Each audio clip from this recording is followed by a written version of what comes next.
So the official ration was actually quite generous. It gave you about 14,000 kilojoules a day, which is more than the recommended daily allowance for people today. But of course, these were labouring men. They were working very, very hard. There is a saying from one of them that said, you're never starving, but you're always hungry. So you get that idea that that although the official ration should have been enough to keep your energy going, you know, perhaps it wasn't really quite enough to satisfy you.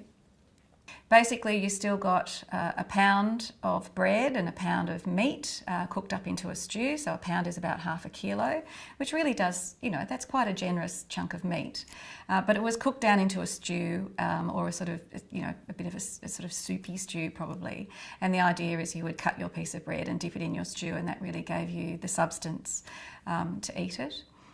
For breakfast, they had a thing called hominy, which is like a cornmeal porridge, so made with maize or something like polenta, that's then cooked down into a sort of soupy gruel perhaps, and that was what you had for breakfast. So you didn't get a lot of variety in your diet either, so monotony probably played a part in that idea of never really feeling quite satisfied either. There was a convict vegetable garden, so we know they had some access to vegetables here at the barracks. The garden was down where the Cook and Fillet pool is now, and the convicts themselves had to tend the garden. If you did something wrong, it was a punishment that you, instead of having your Saturday free, you'd have to go and work in the garden as a punishment.